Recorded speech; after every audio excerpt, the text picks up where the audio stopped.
جو شخص بھی رمضان المبارک کے اخیر عشرے کا اعتکاف کرتا ہے اللہ تعالیٰ اس کو 2 حج اور 2 عمرے کا ثواب عطا فرماتے ہیں۔ ہے نا شوق عمرے کرنے کا رمضان المبارک میں؟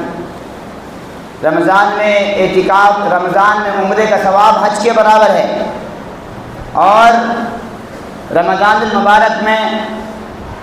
عمرہ اور مکہ مدینے کا سفر بہار ہی بہار ہے، اس کا کوئی اندازہ نہیں لگایا جا سکتا۔ اللہ ہم سب کو نصیب فرمائے، لیکن اگر وہ نصیب نہیں ہے، ہم نہیں جا سکتے، حج کا موقع ہے، حج نہیں کر سکتے، اللہ نے موقع دیا ہے، ہر ایک حج نہیں 2 حج، 1 عمرہ نہیں 2 عمرے، فرمایا جو اعتکاف کرتا ہے 10 دن کے رمضان کے آخر کے 10 دنوں کو اللہ اس کو 2 حج اور 2 عمروں کا ثواب عطا فرمائے۔ پھر اللہ کے نبی نے فرمایا من اعتکف یوما ابتغاء لوجہ اللہ، جو شخص بھی اللہ کو راضی کرنے کے لیے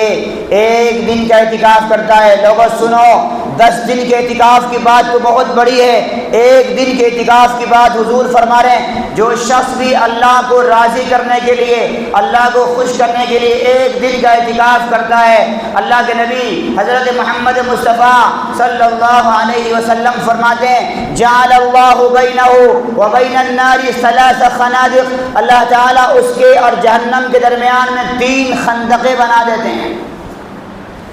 خندق گڈھے کو کہتے ہیں، بڑا بڑا گڈھا،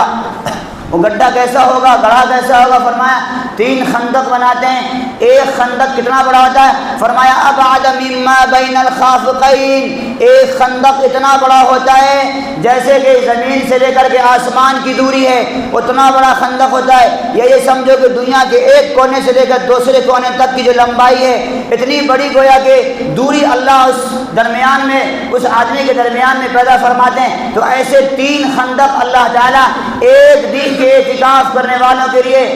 بنا دیتے ہیں، جہنم سے اس کی دوری فرماتے ہیں۔ تو اگر کوئی شخص 10 دن کا اعتکاف اگر اللہ کے لیے کرے گا تو اللہ تعالیٰ اس کے لیے کیا نظام کریں گے اور کیا سسٹم کریں گے، اور جہنم سے اس کو کتنا دور کر دیں گے، ہم تصور کر سکتے ہیں۔